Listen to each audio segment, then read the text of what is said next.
Boys and girls, your attention, please. Hello, welcome back inside the Park for May for podcast number 980. This is No, Todd, not now. a.k.a. Negative Camera. You know why I've asked you You here. must convince the villagers that I'm harmless. That's exactly what I need you to do. Stop yelling at Todd. Stop it. Come on. All right. Tonight, you've been waiting for it. The season is almost upon us, which means we're going to talk about the season because every year we always lead off with a season preview. In order to do that, I have to introduce my co-host, which means I have to go all the way to the right coast of our nation, nestled near our nation's capital, where she owns the largest cat tree known to humanity. It's the Burj Khalifa of cat trees. You know her, you love her, the lovely, the redoubtable. Grace, how you doing? Doing pretty good, Todd. How are you doing? I'm doing fine. And you know what would make you and I even happier? Sure would. Chocolate. No, it's Wait the till other. we do the music first. It's the other co-host that we have tonight. The wayside. He's bad. He's beautiful. He's crazy. Hello, everybody. This is Paul Charles, the International. It's Paul. It's the sporting manager for Aston Martin Heart of Racing Team and IMSA. Yeah. How are you, I made Paul? I got to make an announcement though. I've quit the team, and I'm pursuing my Olympic dream. Yeah, and of curling. Curling. In which sport? Yeah, Curling. I curling. tried curling on Sunday. Yeah. How was it? I was brilliant, and Of course. yeah, I didn't fall over once. But Did- no, That's- it was a Were you lot like of the fun. I've always wanted to Canadians? try that. Were you like the Canadians, like poking the Yeah, thing I was after always you? poking the whole way. Yeah, you should. Yeah, Yeah. I mean, I've always wanted to try it, and I got to try it. It was too much fun. Yeah. Too much fun. But I've never Yeah. done it. I think I'd fall and bust my butt. yeah, it can happen. It can happen. The safety talk was longer than the ice time, honestly. But and Was it me I or saw did some the- people go tumping over too. That was pretty good. Was it me or did the Olympic coverage really seem heavy on that? There don't was a know. lot. Well, because the coverage was, you could access it so many different ways, right? Did you want Yeah, to wait yeah. till the evening and just watch the big show? Or Yeah. you could just go to the individual events that you want to see, which is kind of the way I chose to Right. do it. Because all the fluff, I didn't really need Yeah. that. I didn't need Snoop Dogg telling me No. whether I should like something or not. So, yeah, so I just watched what I wanted to watch, basically. I But spent there was a lot of of curling anyway, because I do like curling. There was. Well, yeah. But I spent a lot of quality time with Lee Diffie Yeah, the bobsledding was good too. at the bobsledding. That was fun hmm to watch. That is fun. And That's I'm the 'cause there was a lot of weirdo. Controversy. That's what you're searching for. the controversy of the curling this year at the Olympics. Yes, there was a Yeah. lot of controversy. But the bobsled was. is like the epitome of light fingers on the steering wheel. You know, no Yeah. scrub, no scrub. It's just they're doing everything not to scrub any speed. You know, Yeah. Yeah. it's understandable. Not saying I could do it, but I'm understanding the theories behind it. So that, Yeah. it's fun to see. It is fun. And I'm the weirdo that really enjoys watching biathlon. But I think No, I love biathlon. Yeah, do you? I do too. yeah. I just find it amazing. You could go gangbusters for all that way. Your heart's pounding 200 beats per minute. Stop and very poised, shoot 5 targets perfectly. Yeah, It's yeah. like, When I was whoa. in Utah, I tried it, but Yeah. not with skis because it wasn't ski season. So they made us run there and back and then do the shooting. So, but it was Fun. very cool, very cool. That is cool. Well, thanks and welcome to the Olympics wrap-up podcast. All right. The Where, Winter Olympics Central. yeah, when we wrap A up week the and a Winter half later. Olympics. Yeah, Here we are. right. Here we are. We're late with our season, our Olympics wrap-up. Yep. right. But no, we're here to talk Ready about for Formula LA. One. Formula Yes. One. Do you watch the Formula One? Yes, we do watch the Formula One. Yes, I do. Look, 2026, big rule sets. Some say that it's the largest F1 regulation set change in history, F1 history. I don't know about that, But I will say that the cars are smaller, lighter. 50-50 electrical power versus petrol power. Active aero on every lap. An 11-team winter testing just wrapped up. Just as a quick regs primer, I'm not going to go into massive detail. Shorter wheelbase, shorter width, lighter cars, flatter floors, simpler wings, active aero, low drag mode on straights for everyone, no DRS. That's right, 1.6 V6 turbo, tripled MGU-K, 350 kilowatt. I mean, I think that's about like a 9-volt battery. You can stick your tongue on it, but it'll get you, right? As Grace and I would say, the MGU-H is gone. Paul might say the MGU-H. I would never say that. You've never said that, have you? No. Sustainable I just like fuel. attributing it to him anyway. I know. I like Isn't that saying a speech impediment. It's like people saying height. Height. No, it's not height. It's thought, HT, not TH. It's not I height. thought all British people said H. No. You're wrong, Todd. See how I threw a blanket over the entirety of the United Kingdom? See like how your I want notes, to do? it's all wrong. It's all wrong. Minutes into the show, Todd is all wrong. It's all wrong. We haven't even gotten Alpine yet. I'm always. Stop yelling at Todd. Yes, I know. I'm thinking. I'm with you, Grace. I like to ascribe Paul is saying Monaco and controversy in MGUH, Right. although he does not, and I know that for a fact. So anyway, MGUH is gone, sustainable fuel, overtake mode, manual boost button, battery ERS management is now, some might argue, the number one race decider, and I think early on it might be. Impact of all of this, it's supposed to be easier to follow, harder driving, massive strategy layer, which Paul and I talked about a little bit last week. No PUs, on the grid, we've got Red Bull, Ford, you've got Audi, and there's a rumor that there might be a Honda on the grid, but I don't know at this point. Maybe not. It's kind of like, it is a different category, Lance. It'll I agree. Be there for a little bit.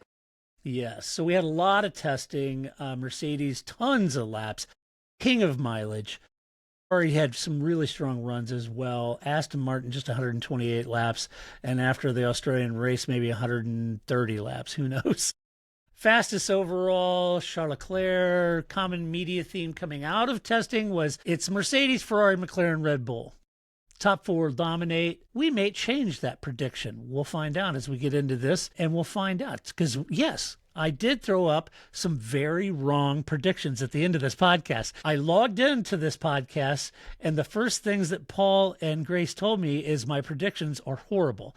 So we'll find out how bad they are and how good theirs is. So here's the structure. What I'm going to do is we're going to go team by team. We'll do a little bit of deep dive and discussion. So it's structured. We're going to do drivers, just quick hits on those. You kind of know who they are. A little bit of the testing realities, what came out of testing, some possible issues or some watch fors going forward. And then I thought it'd be fun just to talk because we know a season is long and we know some teams what comes out of the box in Australia isn't really the car they end up finishing the season because of the development war. And so I thought it'd be fun. Well, not only what we think they're going to do in Australia or how their season looks, but I kind of broke mine down into early, mid, and late season realistic outlooks for that. And then, we'll aggregate some media speculations and stuff like that.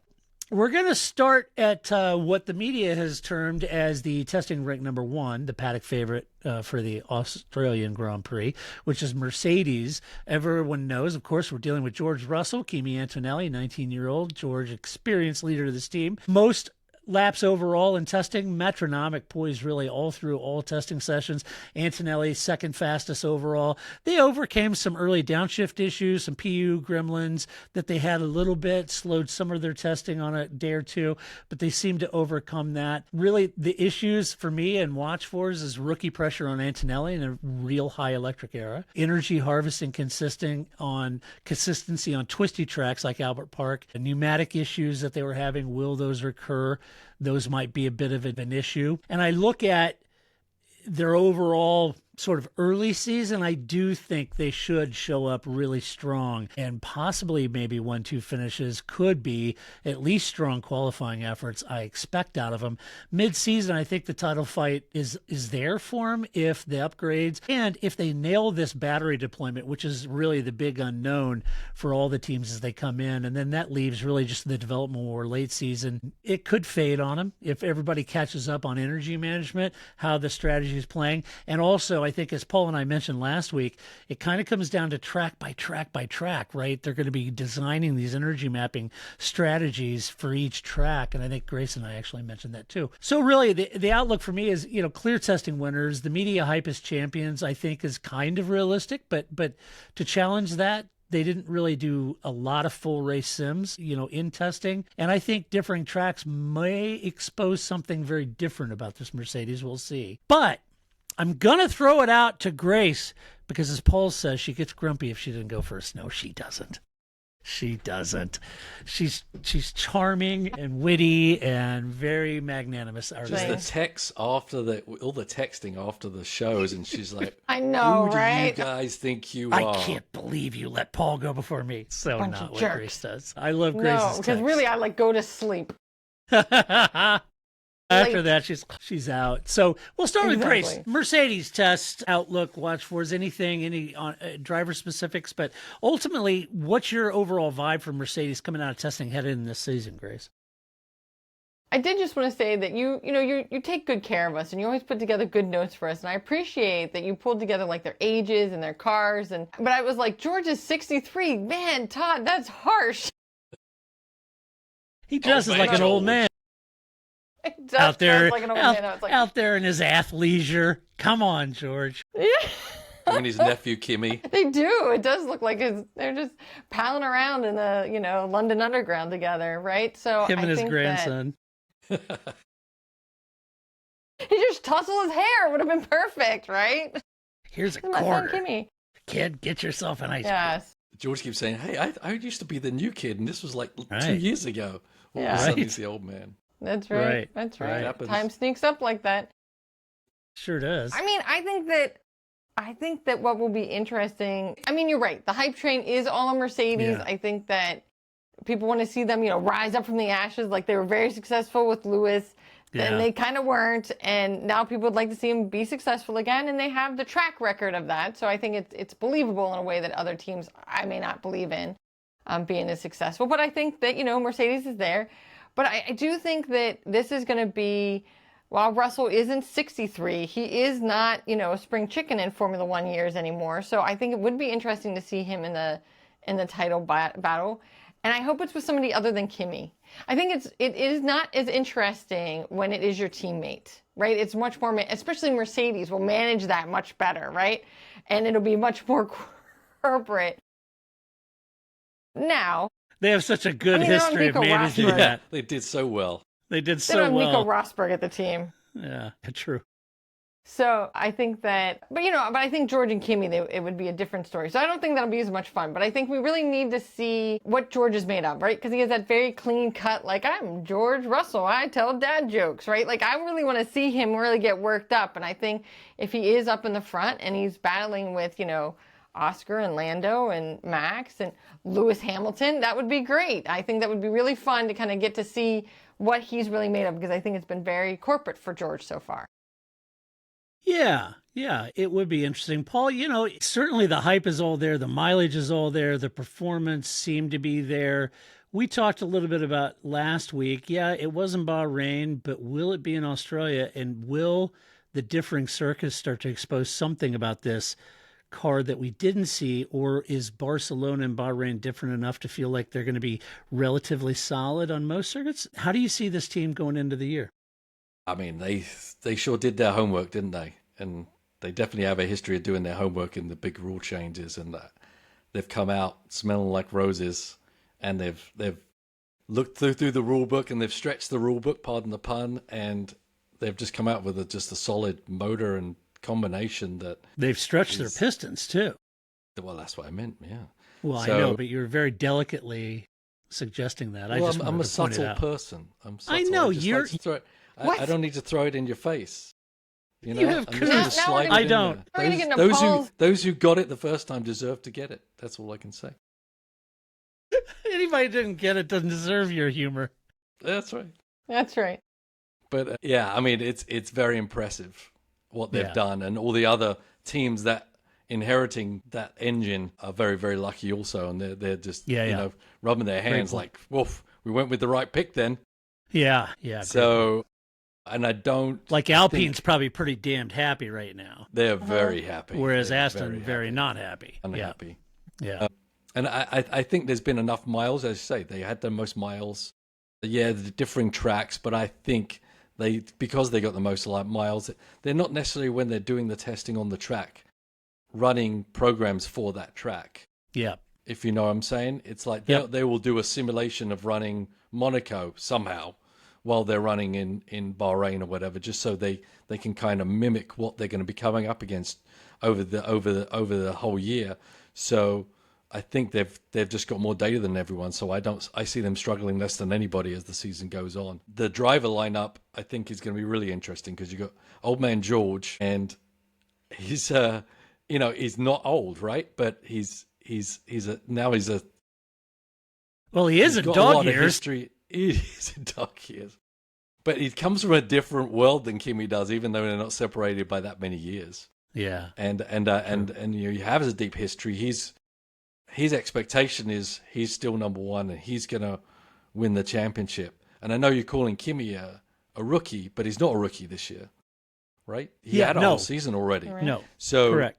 And I think Kimi is probably the ideal person that you want jumping in with all these new regs. Just younger people living with the electronics, being able to hit 5,000 different buttons at the same time. And that's basically what these cars are going to become. And I'm not sure George is quite of that ilk.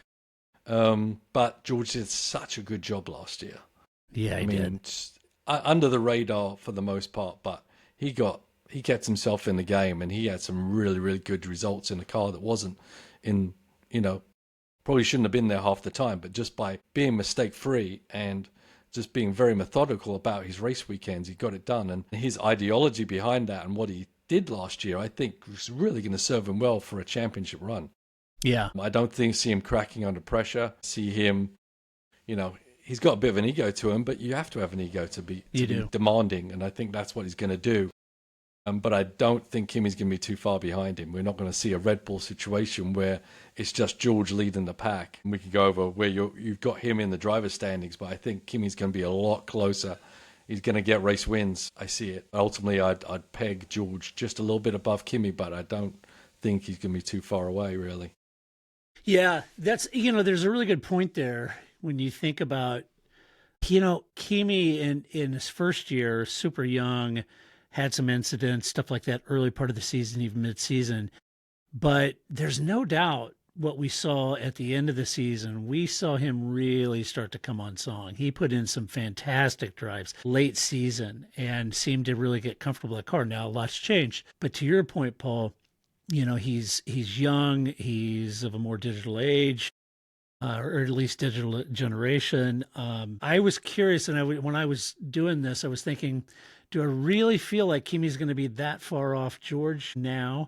I think George will have the better of him, as he should, being the team leader and having the experience that George does. I would almost argue you can make a case for George as driver of the year for me last year, just given what he had in his hands, and the performances he was able to produce was incredible. He was outperforming what that car had any interest in doing. And that is a sign and a hallmark of a champion. And so, yeah, it's interesting about how this will pan out and where Kimi will fall out. I'm not anticipating seeing quite like the mistakes that we saw in the last year. I think he's kind of got some of that out of his way. And if last half of the season or last quarter of the season is in and go by, I think we're in for a real treat. Yeah, and I think from what I've seen, driving these cars is going to be quite different for performance-wise. It's not just grabbing the car by the scruff of the neck and, oh, you're the fastest person to turn 1 and 2. It's who's managing all the different spectrums going on from the energy units, etc. And so it's going to be a different success, and it may be not so visible, not so dicey perhaps from car to car, as much as everyone kind of trying to get the most out of all the systems that they've got on the cars. Yeah, it's a great point. If you think about it, Grace, it's kind of like, the team and the driver in particular that can execute an energy mapping strategy for a particular track on where to pass and how to pass and then where to conserve and where to defend and how much to harvest and when to harvest. when to deploy. There's so much more, as Paul said, invisible strategy that it could be very interesting to see how George and Kimi do that in a car which many believe is kind of leading the pack. Yes, that's because Formula One refuses to bring refueling back, which would then make it much more visible to all of us. It would. It would.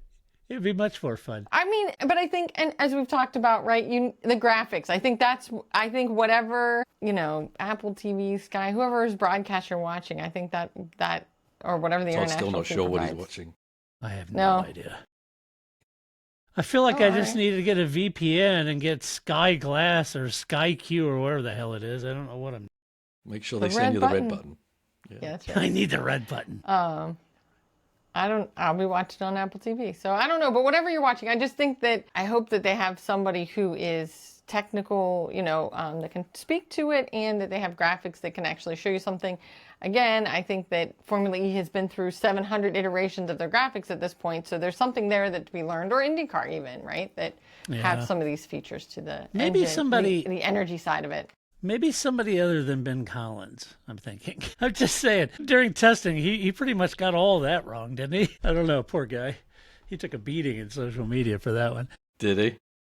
Yeah, he pretty much, that was not his finest moment. Let's see, let's talk about Ferrari. Why not? It's a shit box. Out of testing? Hey, you started that, not me. I did. Out of testing, kind of the clear number 2. You got Charles Leclerc, who is the qualifying king, we know. You got Lewis Hamilton, who's the 7-time champ in the second year of his new chapter at Ferrari. He's looking for redemption, certainly from a miserable year last year. So he's going to be really wanting to get on top of this car. Testing, Leclerc outright fastest. They had sort of that innovative exhaust rear wing concept that threw everybody for a loop. Very strong long runs, a lot of high mileage, not as much as Mercedes, but good mileage.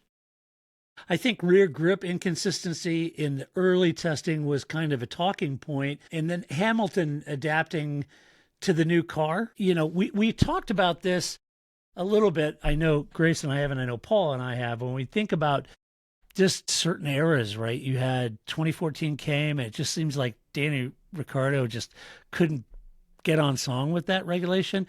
And then you had Lewis just killing it with that regulation. And then we came out with the ground effects cars, and just Lewis really struggled with those, and so does Mercedes in his defense. Couldn't get on top of that car. So he's going to be hoping that this regulation set and the way that this car performs is something he can quickly get on top of. And to Paul's point, there's going to be a lot going on in that cockpit, right? So that'll be something to watch. Issues and watch fors, I think those are kind of the ones for me. The other talking point was interesting was that they are rumored to have a smaller turbo, which means it can spin up much quicker, which could lend itself to better starts, those kind of things, and pace out of a corner that's reliant heavily on the ice. So that might be something to look at. Early season, I think, if they're thereabouts, I think they're clear podium locks for me. Possible wins against Mercedes. Hard to know.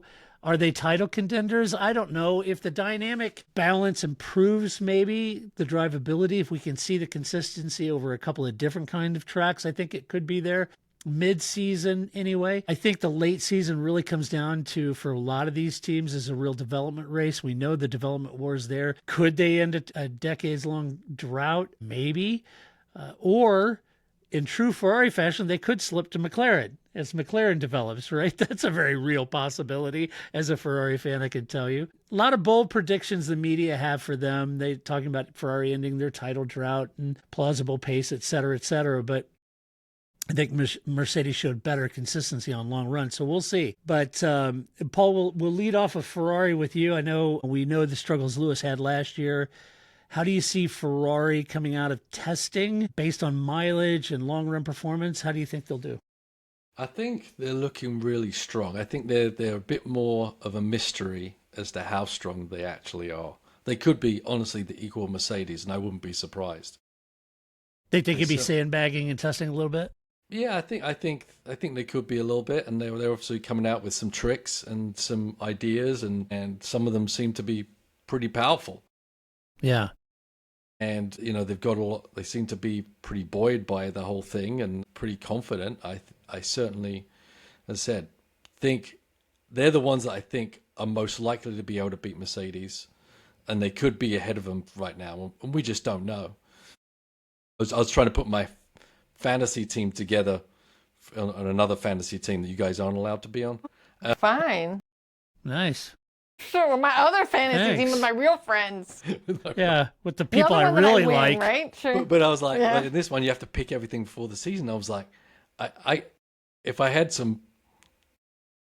was a bit, more confident, I would actually sit out this one race and see who is going to do what, and then pick my teams.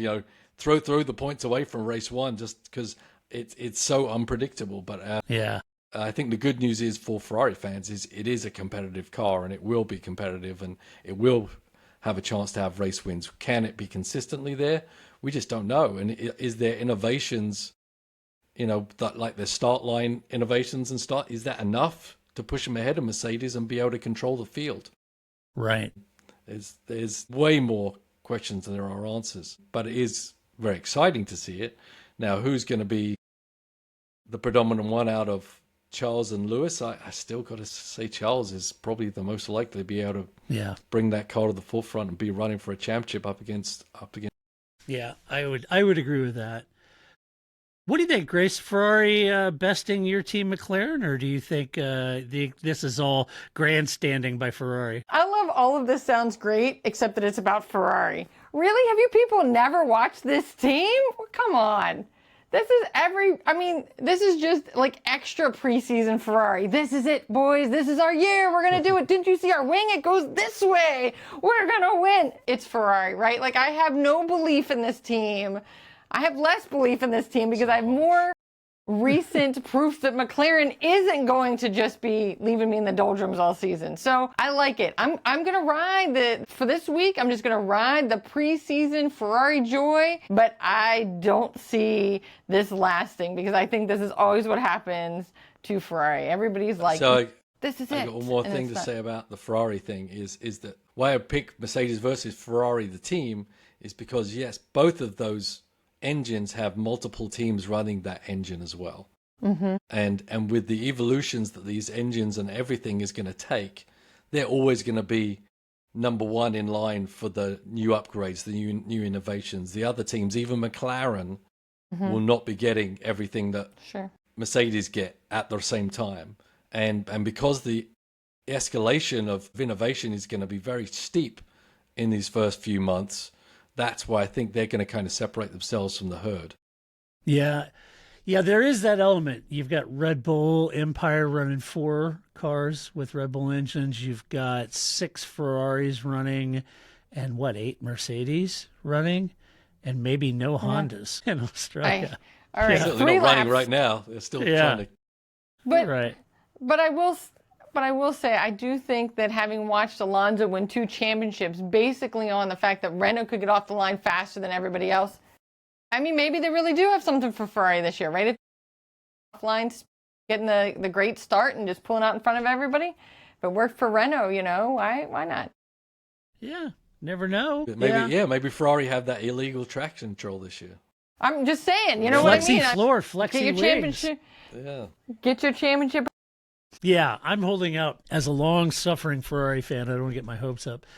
Let's see. Before you move on, I do. So okay, we're 2 teams in before I mentioned MotoGP because their season already started last week, and I just want to say that we have enjoyed just like Bezzecchi won. Well, but Pedro Acosta is leading the championship, so woo! I was pretty excited. For that, but Bezzecchi won the race. So anyway, but he crashed out of the sprint race, and the team principal for Aprilia, Massimo Rivola, used to be at Ferrari, right? He left Ferrari to go to Aprilia MotoGP. But as he crashes, they cut to him, just like they do in Formula One, right? They're waiting for the Toto slam in the headset, right? So he's like, but you just see him like gesturing at the pit wall. And so now Flip and I just take to like narrating that, like, if I just wanted to see people falling off bikes, I would have stayed at Ferrari. What is this? I think it's a whole new level of entertainment for MotoGP fans if you just make Rivola mad at Ferrari every time something bad happens at Aprilia. So, This is what I Mystery left them Science for. 2000 or 3000 or something. Exactly. Yeah. I Yeah. mean, what else are you going to do? There's no sound, so we'll just add our own. It's fine. Now we're down to McLaren, number 3 in testing. Got Lando Norris, defending world champion Lando Norris up against Oscar Piastri. Incredibly consistent until the last part of last season, which really had Paul scratching his head as to what happened to Oscar. And we head into What this season, happened? and already it's been said that Mark Webber will not be hanging around. Really? So, yeah, is there a He's rift? been told to there? stay out of the garage. Did Zach tell Weber to, stay at home? Is Oscar Did you drag weaning him down the pit himself? lane by his ear? What's going on there? We just need to do the Red Bull shrug. I don't know. I don't know fine. what's going on. We're Yeah, fine. everything's fine. We're good. We're fine. buddies. Yeah, they were neck and neck with Red Bull really early on. A lot of strong mileage, small energy management deficit versus the work teams, it seemed, in Bahrain. Who knows? A couple issues watch for. Certainly defending title under the new regs, there's a lot of pressure there. If you look at the narrative from last year, and I think we even said this last year several times, is that this could be the one and only shot that Lando / Oscar has to win a championship, because the all new regulations could put them on the back foot. And with these big regulation changes, sometimes teams can leapfrog. Like if Mercedes now is clearly dominant, then McLaren could be out of the championship hunt. It's hard to know, right? So defending that title under new regs is a tremendous amount of pressure for both drivers and the team. They've got the customer Mercedes PU versus works advantage. A lot of speculation about that. A lot of suggestions that the regulations prevent it from Mercedes from, offering customers a less good Mercedes engine. Less good. Less good. That's not correct English for those listening No, I internationally. liked it. Less good. It is now. It is. It is now. I do think they're going to be in amongst the top 4, like in the battles early on. I think we've seen from Grace's team, Paul, we've seen a strong development track from Zach and team. And late season, I think they could challenge for 2, really, if the battery mode's perfect, if they get the energy mapping down. I don't know. We just know that they're able to develop. The common theme is sort of defending champion slip. Will they fall off and lose the defense of the title? I don't know. I think they're going to be thereabouts. So how do you see it, Grace? Well, I mean, of course, I'm going to take it as they've just been playing it quiet. That doesn't mean anything. It's fine. What are you talking about? She's obviously less confident. She's not even wearing an orange today. She didn't. No, wear I was trying to papaya. support the team. I was saving it for my next time I was on. It's fine. I was supporting the team tonight. Yeah, I think that, no. I mean, I think I'm not worried. I think they'll do fine. But I mean, I think realistically as well, I mean, even me, I get it that this past year was probably their best shot at getting a championship. And you always have to, strike while the fire's hot, right? But I don't think, they're also not going to be last. So I'm happy with that. Don't shoot yourself in the foot.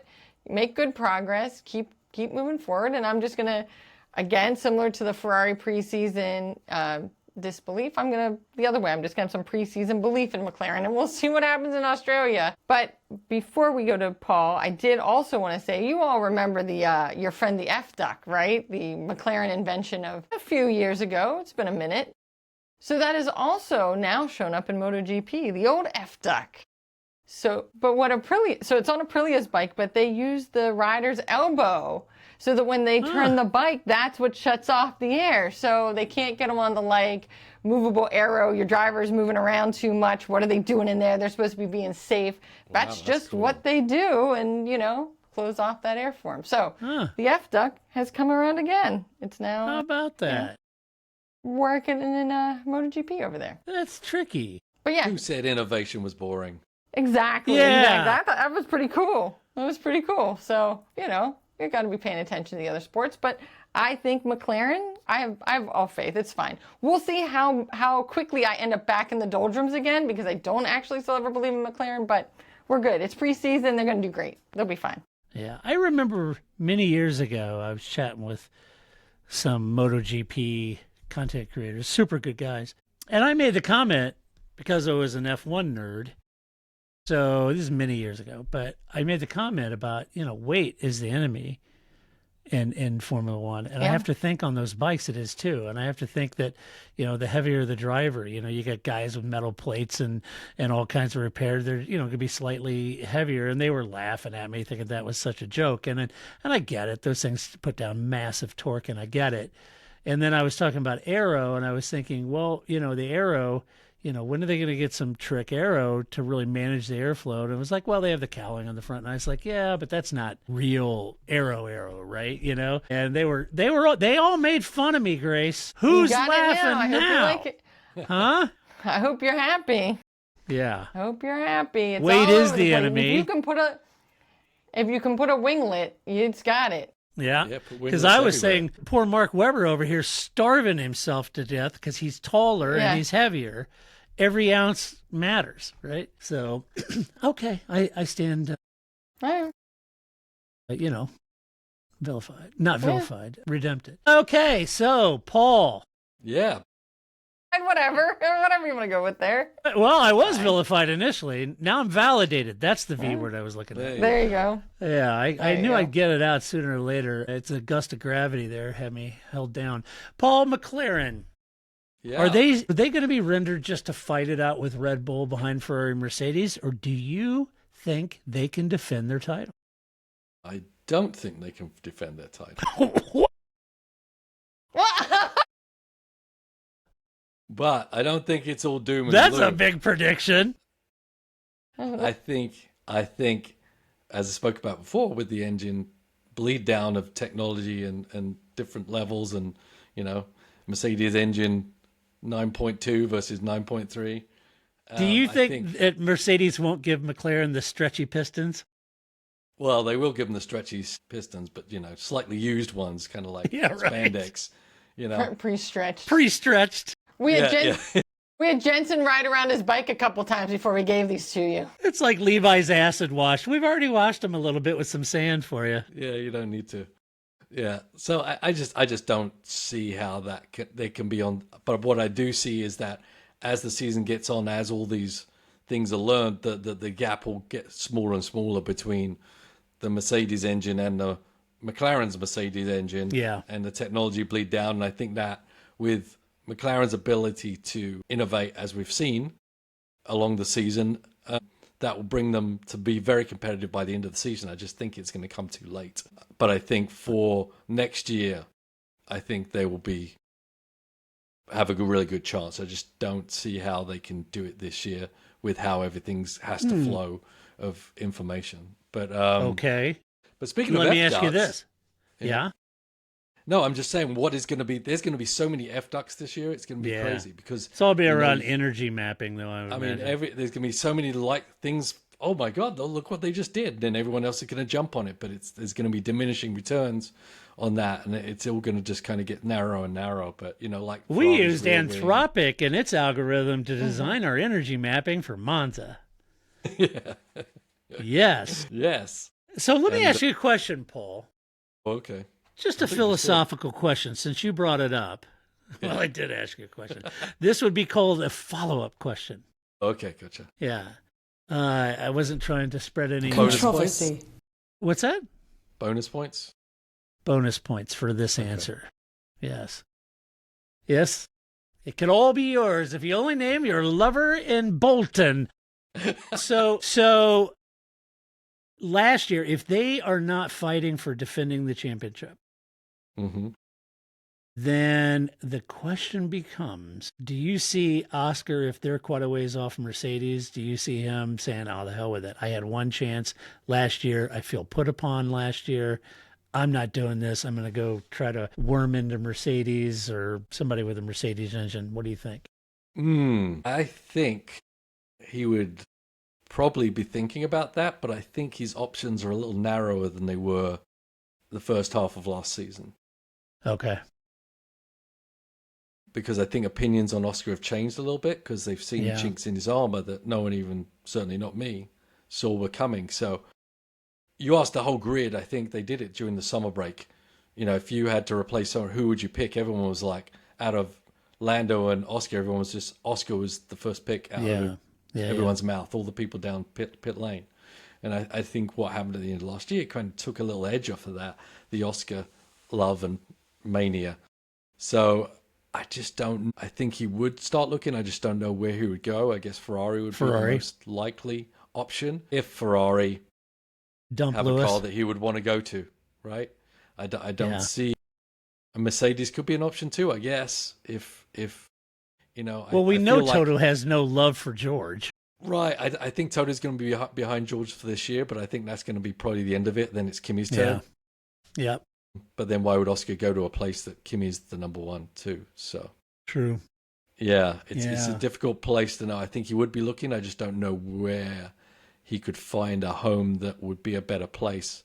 I feel like McLaren have shown enough in the past few years, 2 Constructors' Championships in a row, that it's still a good place to go. And even if the car wasn't good this year, as I said, I think next year, they might be right back there with it.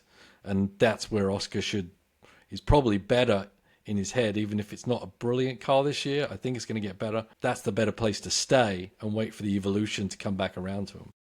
I think Red Bull might be a viable option for him. Yeah, maybe. We'll see how Isaac does. Speaking of, let's talk about Red Bull, kind of fourth out of the testing. That's what the media all told us, and we bit hook, line, and sinker. Max Verstappen, you got 4-time champ, and Isaac Hadjar, the most ripped F1 driver on the grid, as Grace pointed out. Several moons ago. Any chance he can get his shirt off. Yeah, I see you managed to get your shirt off. Oh, it's hot in here. No, Isaac. No. Just no. It's hot. Issues. Oh, no, testing. Well, they had a strong PO. I was really encouraged by the Red Bull engine. It really was. That was a Herculean effort to do.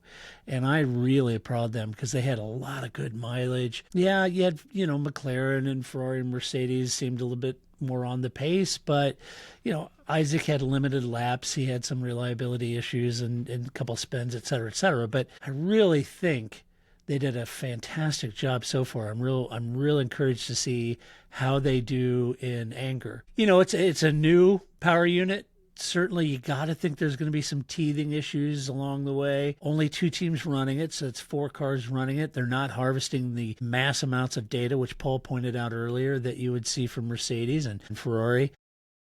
Got a rookie teammate. I think there's going to be a lot of pressure on Isaac. He's living in this shadow of Max. It's a big ask. Ask anyone that's tried to drive in that team. I think that pressure, from what we've seen from Isaac, I don't know. We'll see how that goes.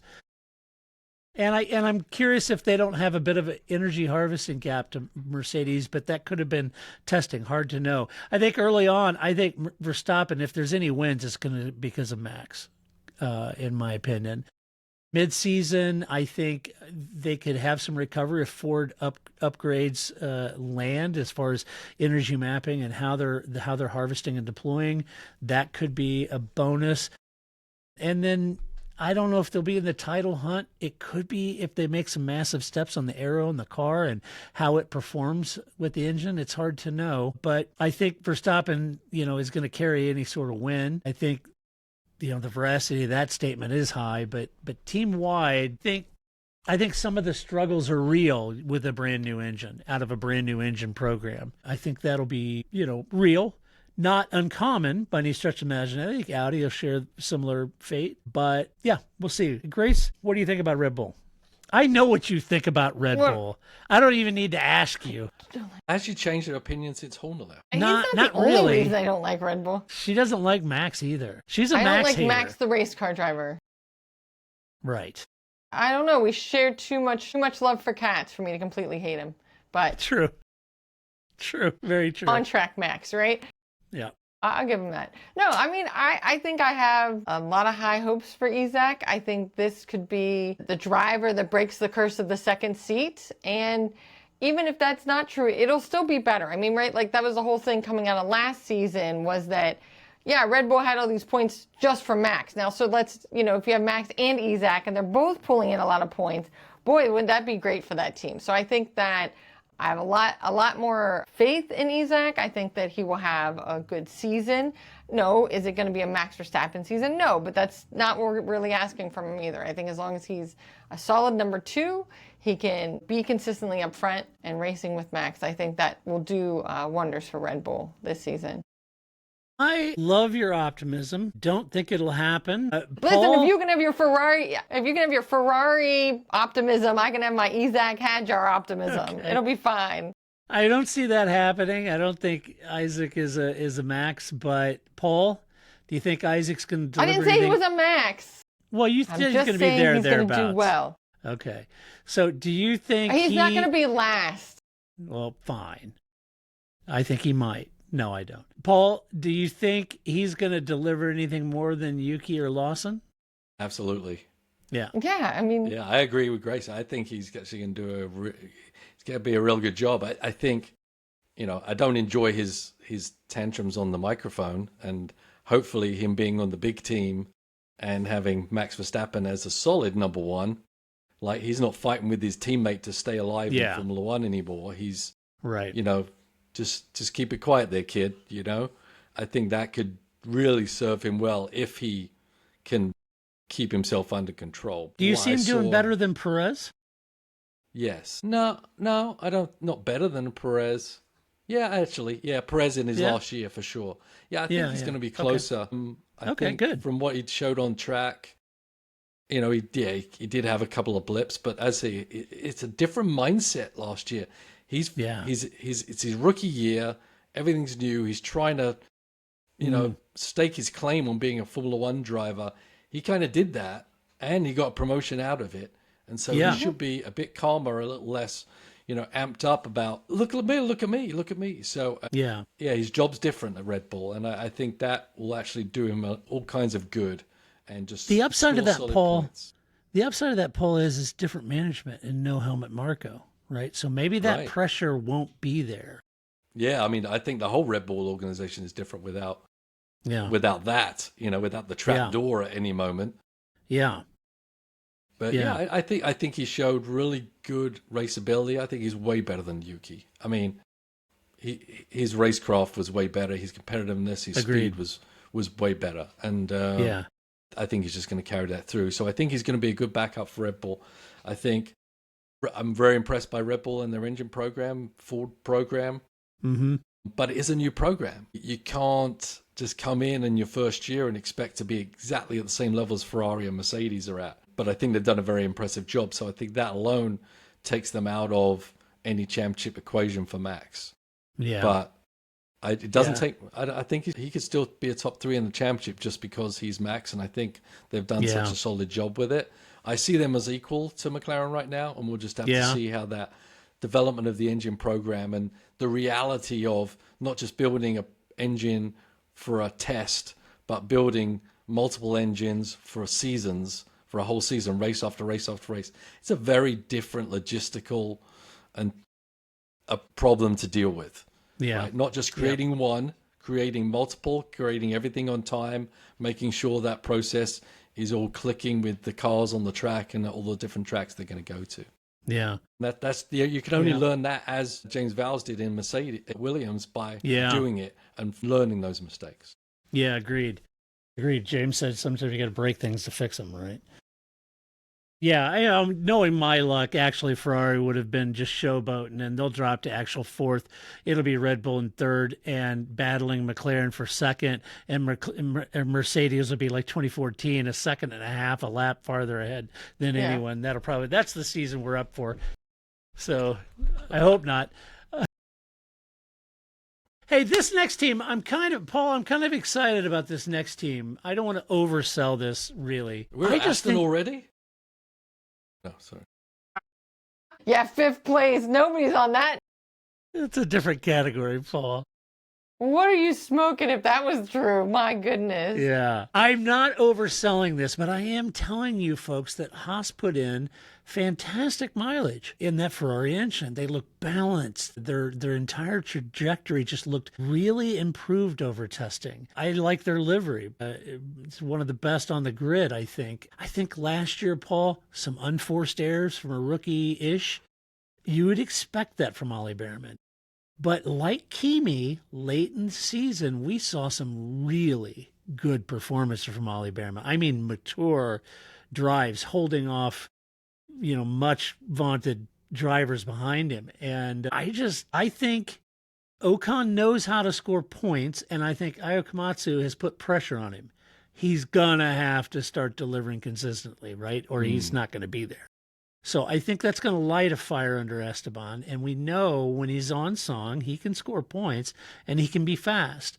But I think Ollie is really the star here.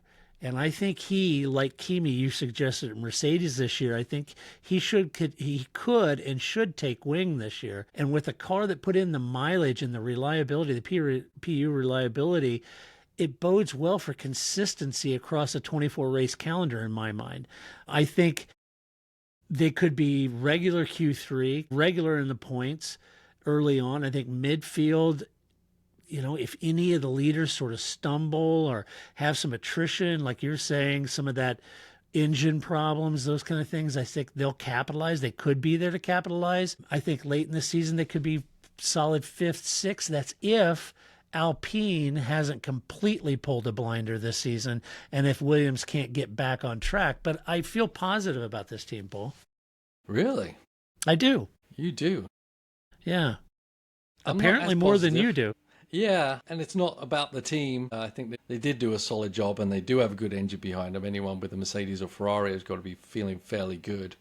I just think now, as we get further down the grid, the driver differences are going to really show up. And the point you made was Behrman did come on strong at the end of the year, right? And notoriously, Ocon does not like someone to True. battling with him on his team. True. He does bad things and doesn't drive well sometimes. Occasionally, as we saw at Monaco with Pierre, right? Yeah, I mean, I just see that as Behrman comes on stronger, Ocon is going to be weak because he's not going to like the situation and then desperation will set in. And I think that's just something that Haas has to really, really deal with. But I don't see, it's interesting between them and Alpine because I think they've got two different problems with their driver lineups that could take points away from the table. And I don't know who's going to end up above who, but I'm not going to pick Haas in this position because I think Alpine maybe get along a little bit better. And I think Ocon's kind of going to be the thorn in the side of their own team on ultimately having as good a season maybe potentially he could. But Behrman is a very strong driver and he will come on and will score a lot of points. Yeah, I kind of felt like he would, Grayson. I mean, Paul brings up a good point, but I'm also hedging my bet that the kind of the tongue lashing he got preseason here from Ayo Komatsu about getting his crap together may have him playing more of a team game than an individual running solo and getting, ticked off by Ollie's good performance. I don't know. I could be totally wrong. And in the hands of Esteban, that Paul may be true. I like that made it sound like Paul was the receiver of the tongue lashing from Komatsu, but yeah, well, he may be. it'll teach him. I don't answer his calls. He's calling me all the time. That's right. I'm not going to take your hate, man. I'm not going to take your hate. I'm not going to answer your call. I've been with Paul as his phone reads and says, Ayo Komatsu, and he goes, oh, not again. That's come on. Voicemail. Oh, that guy again. Oh, yeah. That Block. goes to voicemail. He keeps changing his number, and I keep having to Yeah, I know. Right. I mean, I think that, so when I first saw that you put them in fifth, always takes I was Davide's call, Grace. Always. Paul is a wonderful racer. What did you think about? He always takes Davide's call. I don't know why. He's a lovely man. Sorry to cut you off, Grace. He's a blessing on the commentators. Yeah, he's a blessing. It's Grace's time to talk, and she's doing great. Go, Grace. I'm sorry. Oh my goodness. No, when I first looked at this, I was like, fifth? That's craziness. But then, I sort of looked at who the other back markers are that we're left with. And so, I mean, right, that's always some of it is, not only is it your success, but it's the other team's not so much success that also gets you where you are. So fifth seems high. I mean, but they're definitely doing better than they were. I mean, I think that they continue to be making positive steps forward in the same way Williams continues to make positive steps forward. fifth just still doesn't, it just seems a little high, but I was like, well, but looking at everybody else, maybe they're like 6, 7, so not quite as bad as. It's a good point, not Grace. fifth, but here was my thinking on that, Grace. I was thinking if the Ferrari is as on song as the press and everybody says it is, that puts them contending for the title from a power unit standpoint. The second thought on that was, I agree. I may be way too positive here, and I agree with Paul. I think maybe Alpine could have the measure of them with that Mercedes lump in there. But that's even worse. I do think that. I really do. Even Who do more. you think? Grace Cadillac? What do you think? And I'm not 100% sold that Williams is completely out of the game because they're overweight and those kind of things. Those three teams right now for me could be interchangeable in that 5th, 6th place for me. I think that's... Yeah. Yeah, I could see that. I think that's fair. And I think that's why it was sort of like when I started looking around, what else? I mean, it's the same with the top 4, right? You have to look at Ferrari in relationship to Red Bull and McLaren and Mercedes, right? So I think in that same sense, they are definitely not last anymore because that'll be Aston Martin, but they are going to be closer to the best of the rest, head of the midfield, I think. Yeah, 5th, 6th, 7th, I could buy that. I'm not sure I can buy Alpine, but we'll get there. But I think but again, I think that Komatsu's really taken the team in a good direction. I think their partnership with Toyota is paying off. They're working closely with Ferrari. It would be nice, I guess, if this was, where they ended up in 5th. I don't think it's completely crazy. I did forget about that. That whole partnership with Toyota, I think, is pretty powerful. Not just financially, but all of it. Yeah, I think it's going to be that is bringing them up a couple of notches. I think alone. Yeah, I think so too. I am good. Paul, am I wrong in feeling as optimistic as I do about Alpine? You got Pierre Gasly, Franco Colapinto. I register your comment about having a similar driver issue as what maybe Haas has, and I think Colapinto is Alpine's Ocon, right? Possibly. But they had solid Mercedes customer package, very good mileage and testing. I'm kind of thinking they could be a Q3 regular. There was talk that they were a little front limited. They were struggling with the front end of that car and chassis. That's teething pains on a chassis that could be something developed out during the development war over the season. If they get that understeer fixed, they've got that new PU integration with the Mercedes. If there was going to be real challenges with that Mercedes attached to that chassis, I'm thinking they put enough mileage in to ferret that out. And it didn't seem to be there early season. I feel like they're midfield, top midfield, late, mid-late season. I think they're in for steady points haul in the hands of Pierre Gasly in particular. But am I wrong in feeling that? No, I would pick them at the front of the midfield. I mean, the depth of the team, and I know they've been kind of snickered at too, but I think they were driving with one arm behind their back the whole time with that Renault engine. And occasionally, when the engine wasn't as big a dynamic in the lap time, Gasly could do some good stuff. So I think now that they've got a Mercedes, they don't have to worry about this engine program, the logistics of it, or the technology of it, and they can just focus on being a race team, building a car, putting a lump in it, let someone else fire this baby up, and go and do the job. I think they should be successful and be right up there at the front of the field, at the midfield. And I think Gasly, all his performances when he has his half a chance are really good. And so I think he's going to revel at the chance of doing that. And I think he's going to perform and he's going to take them up there. But the problem, as with Red Bull, as with Haas maybe, is that you need two drivers to score you points to really move you in the championship. And I just don't have a lot of belief in Colapinto. He never really broke out. He had a great debut in Formula One for a few races, but after that, he's literally shown nothing. He scored no points, right, last year? Like 0. And that's not acceptable. And I have no idea why he's back, but he's probably money. But he's got money. I think he's going to cost them a couple of positions in the championship over a season. He may. I'm a huge Pierre fan, Grace, but why am I wrong feeling about Alpine? You're not wrong about Pierre Gasly. I 100% support and believe in Pierre Gasly. However, he's not Atlas, right? He can't carry the whole Alpine on his back, right? Like, I get it. They've got a lot of interesting aero stuff going on. There's a lot of good work being done. They don't have the Renault, strap albatross tied around their neck anymore. But I just, as much as I have, some part of my lack of belief in Ferrari is just they don't have a track record recently of doing well. And Alpine, I just don't, unless Flavio really could just come in, bomb some heads together, fire everybody in France, get a new engine in, and really turn this team around. I just don't see how Pierre Gasly, as one person on this team, can bring it up to, sixth. But I guess for Pierre Gasly, I'd be okay being wrong. But I just don't believe in Alpine outside of Gasly.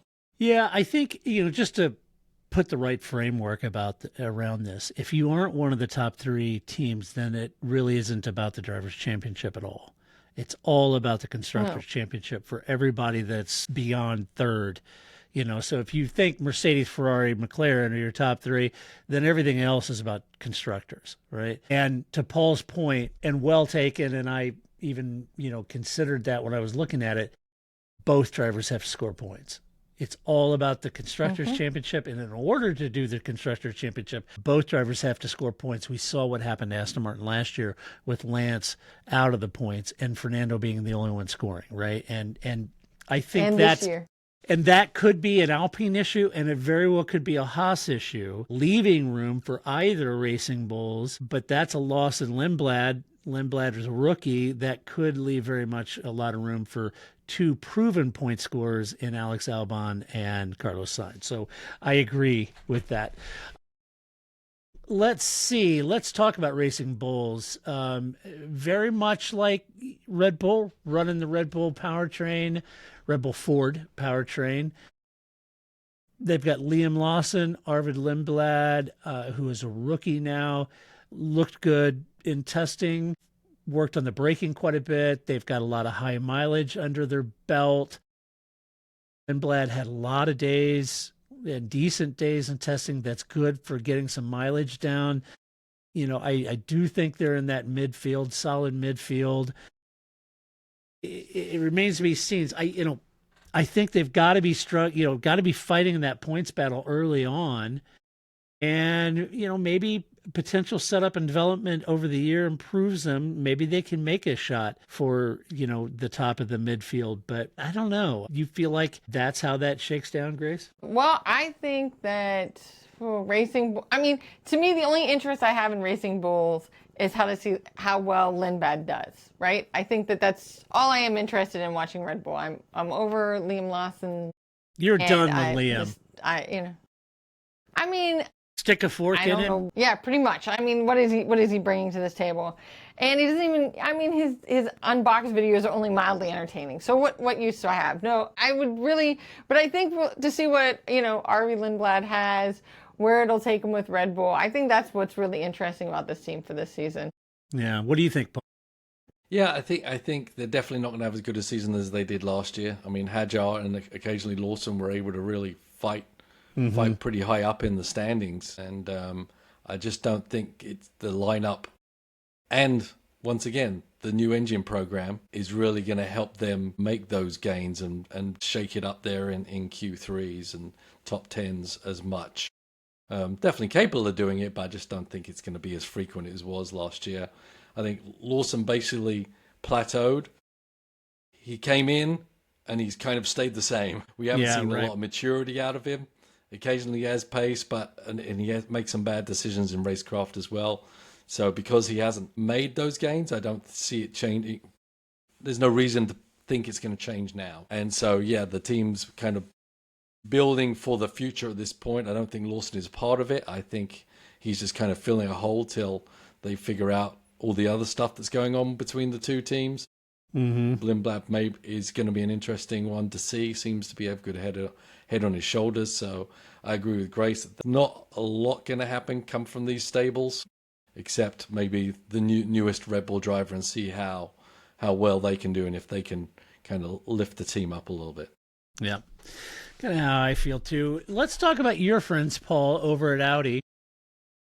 Oh, you got Nico Hulkenberg, Gabriel Bortoleto. I'd say Gabby had an up and down year last year. He had a brief window where he just looked fantastic. Yeah. And then he kind of fell off late in the season, right? Probably overdoing it a little bit, trying a little too hard, I think, maybe. I think certainly coming out of testing, I felt like they're the biggest improver over where they were last year under the Audi moniker and Audi engine. Again, brand new PU, brand new. Least laps among the manufacturers. So to your point, Paul, it's a new engine. You're going to have some teething issues there. Expect it, right? On the flip side, the pace and mileage they did put in, very impressive for a brand new PU, considering Honda's issues. They had some real rear instability issues they were chasing. Early season, I think they're back in the midfield, late season. If they really iron out whatever engine issues they may experience and get more reliability, then I think that bodes well. The chassis, is coming from a team that's been racing, was racing last year, was designing upgrades last year, had a podium last year. Yes, attrition and stuff. But I do think with Nico and Gabby there, if the chassis is there, they'll deliver. But that's kind of how I feel. Where do you see them? Yeah, I mean, apart from the Honda engine, they're literally the only single engine team on the grid. And so, so at best, they were going to get half the mileage of another manufacturer. And so it was good that they did get the miles in, but they really are a one-trick pony here. So it's going to be harder for them to make quick gains. They are very smart. They built a good engine, obviously, because it's kind of showing that. But it's going to be really hard for them to progress quickly, but they will progress. And I think, just their general Audi German outlook is not to get too ahead of themselves and get the engineering working first. And I think that's really what they're going to focus on. And this is not a new team, but it's a whole new program, and it's year one. And I think they're smart enough to keep their expectations where they need to be. And this is a building of momentum program rather than we're going to make a big splash in Formula One on year one. Yeah. Yep. Grace, how do you see Audi doing? I mean, they have Bonato and Jonathan. How are they not going to be amazing? Plus, right, they got Nico Hulkenberg and Gabby. I think, they got all the right pieces there, and I think they probably have their expectations in the right place, and, they'll just keep at it. I think that, I agree with what, you've both been saying, and I think that I would continue to expect them to do well, but it's not like they're just going to come in and suddenly win races either. That's just not realistic, but they'll know that. And then there's part of me that's just celebrating the fact that after 7 million years that I've been watching this sport, Audi actually, my God, they're actually going to do it. We are like although they're not on the grid yet. And that's right. We still have 6 more days. They may pull out, right? Like, I feel like it's just a victory that they're actually going to be there. So, I'll take that.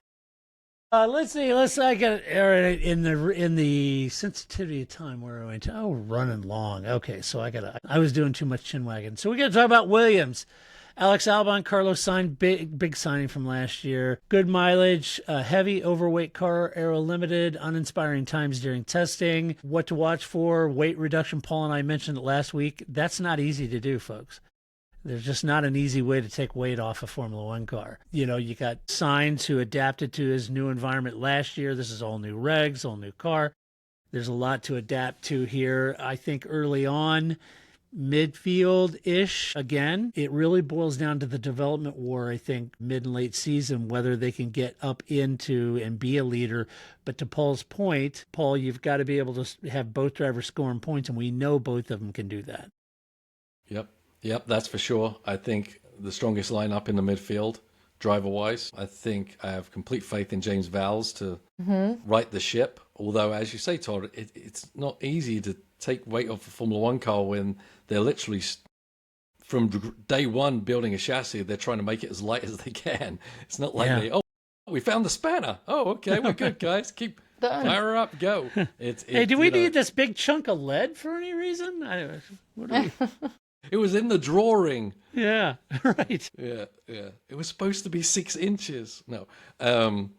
Yes, and, they're just going to have to shave from everywhere, and that's going to take a little time. But ultimately, I think the team, the trajectory it was on, the driver lineup they have will push them to the mid of all the teams and maybe pretty close to the top of the midfield teams by the end. Hopefully sooner than later if they can solve that weight issue, but I do think they can do it.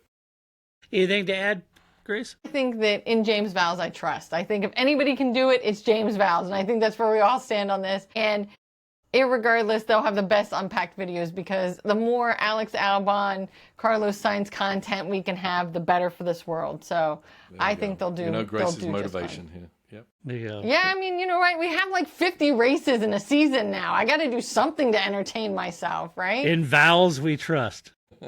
That's right, In exactly. pluribus Vowles. Let's see, Cadillac, the new team, the 11th team. Sergio Perez, Valtteri Bottas, they've brought them back out of retirement. You like my face? Yes, we like it, Sergio. So much so that Cadillac picked you up.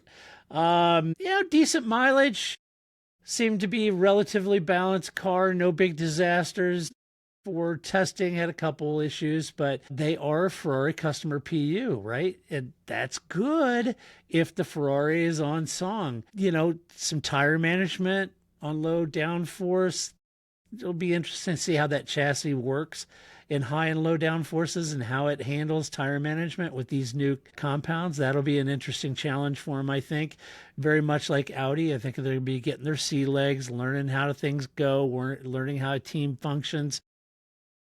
Yeah, I think from my standpoint, I think they'll be at the back of the pack, but maybe an occasional point here or there.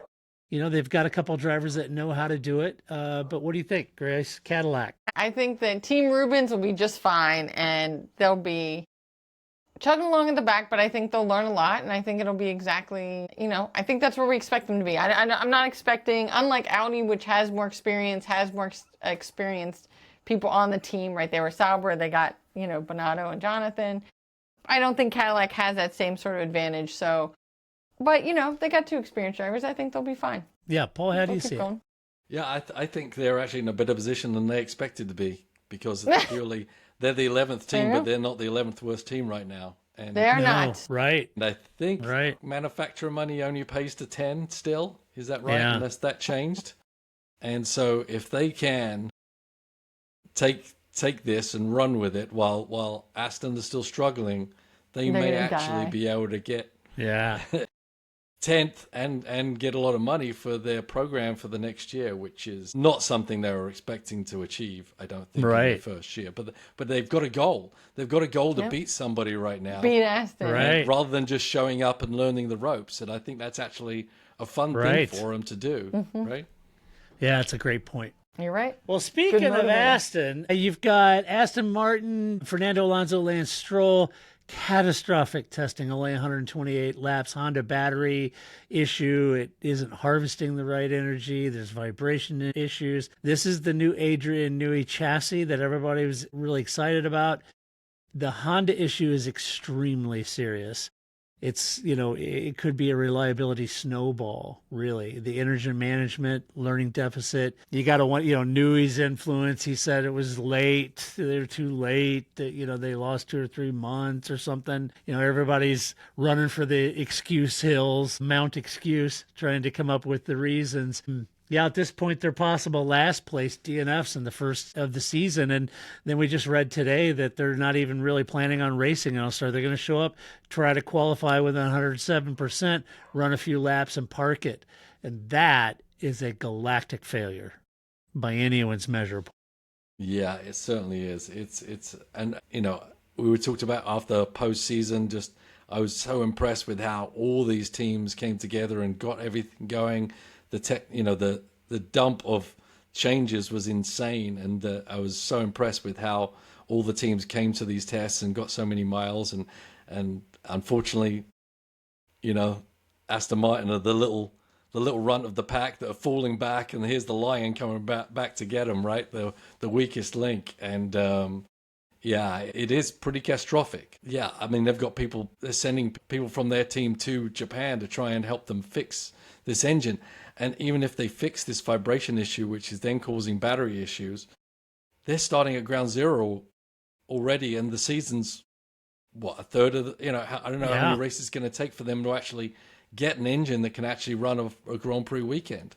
Yeah. So it is catastrophic, and I hope they can turn it around. But it's, Alonso was waiting and suffering the past couple of years with this outlook of Newey and the new car, and this was going to be his one shot to get back in a race-winning car, and it's completely the opposite, and it's horrific for him, I'm sure, and I'm not even sure he'll stay the season if it stays this way. I don't see where the benefit for him is, because we know he was being patient and waiting purely because he thought he would be able to get in a car that could win a Grand Prix again.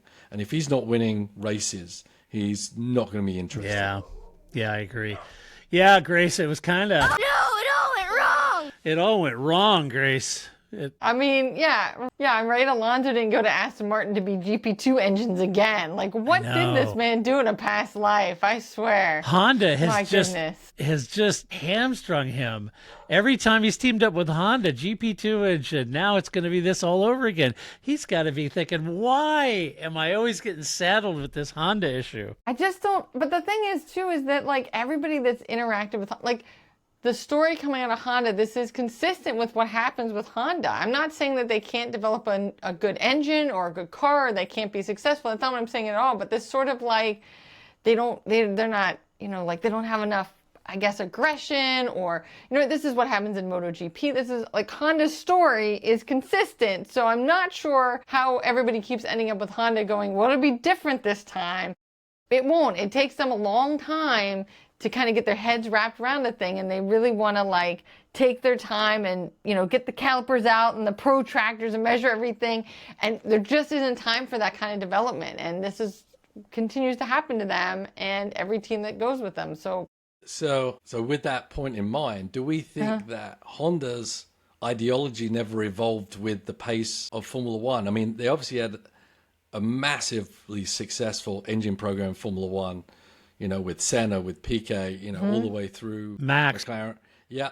I mean, but has their ideology not kept up with how you need to develop an engine for a Formula One team anymore? Because we saw them fail when they went to McLaren.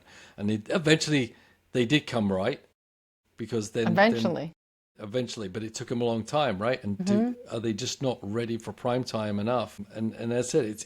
Is it a Japanese ideology thing, or is it just that they've got the wrong people there? I'm not sure, because I've read different stories about in the past with how they work with teams and their thought pattern on how things should go, committee meetings and all this other stuff, and maybe it's just not fast flowing information enough to be able to beat the other cars, or at least beat them out of the box with something that's substantial, Yeah, it's a good point. Time will tell, but they definitely are on their back foot. I think I agree. I think that there was a time when Honda, what they did was fine, and they continue along that line, and everybody else has moved beyond that, and they just have not, they just don't move fast enough. Yeah. They'll get there. I mean, again, I think that's exactly what you've seen in MotoGP. Give it 3 years with, two very talented riders. They'll get there, but it'll take them 3 years, right? Who's got that? Yeah. And certainly now Fernando Alonso, who's already 80 years old, he doesn't have time for this. Right. Well, heading into this weekend, it's basically, that's where we are with Aston Martin. All right, guys, we got to do quick picks before we get out of here. Give me... the most controversial part, and he's just going to run us through it. I know. Controversy. Quick, we don't need to hear from Paul. We're almost out of time. I've ran way too long. Like, it was too gabby. We're beyond out of time. All right. You read all the words. Yeah, Yes. I know. All right. Constructors Championship. Give me the podium. Podium? Yeah. Constructors? Yep. I'm going to go along with Mercedes, Ferrari, McLaren. I'm going to go with that. Which is what do you got, Grace? I'm going to go Mercedes, McLaren, Red Bull. McLaren? Mercedes. Don't question like that. This is supposed to be about getting a Todd, not me. What? Boy. This makes no sense. I don't think What? so. No sense. What? Yeah, I had Mercedes for my McLaren. goodness. All right, give me your podium and your drivers' championship, Paul. Okay, I'm going to go with George, Charles, and Matt. Interesting. I like your Max picks in third. That's good. I like that. I had George, Charles, and Lando. But what do you got, Grace? I'm going to go Lando, Oscar, and Zach Brown, top 3. That's right. Actually, it'll just be Zach Brown in all 3. He's taking it all this year. I made all of you people. No, I think Ferrari has a better shot at a driver's championship. I'm just going to go with Lewis because I want it to be Lewis. Not for first. I'm going to put Lewis in second. Ooh. I'm going to go Lando, Lewis, Oscar. Fine. Wow. Huh. And if that happens, woo, that would be amazing. Yeah, that would be. That would be something. That would be something. That would really be something. Ooh, play the lotto if that happens, people. I'd be like, what the hell? What the hell? Yeah, I don't me know what too. happened there. Bet $10 on that, you'll get $1 million there. Yeah, right? Yeah, That would be like, that's like Aston Martin winning it. Why not I just say, wait, Alonso, Lewis, Esteban Ocon, right? Yeah. No, let's not get completely crazy. We'll go with Ocon. Yeah, okay. Well, that's what we think. But you let us know what you think about this season. Let us know what's your podium for the manufacturers, the Constructors' Championship, what's your podium for Drivers' Championship. How do you see the teams? Do you think we've got them in the wrong order? Who do you think will be fighting for the top 3? Who do you think will be leading the midfield? And who do you think will be at the back? Let us know. You can do that by going over to theparkforme.com and sharing your opinion. As always, if you like the podcast, go give us a good rating on your favorite podcast player. A huge, huge thank you to all of our Patreon supporters. We could not and would not do this podcast without all of you, and we only have a few days until the beginning of the 2026 Formula One season. I'm pretty excited to see how this. I'm super excited to see how well Aston Martin does this weekend, and this should be crazy. So we will be back. Paul, Grace, thanks for coming on and prognosticating on the podcast and giving your opinion. And then, Paul, you and I got to come back and review a race. That's right. Wow. Whatever our predictions are, I know it's review. going to be completely different, so it's going to be fun to review it. I'll be eating crow this time next week, I'm sure. No, We have to come back and edit this episode just so we look I might have to. hopefully decent. Just celebrate that Audi made it. They actually made it. They made it to the grid. Yay. So anyway, all right. Well, until next week, when we do this all over again, Paul and I'll see you next week. Until that time, this is Todd, a.k.a. Negative Camber, saying so long. That's it, man. Game over, man. It's game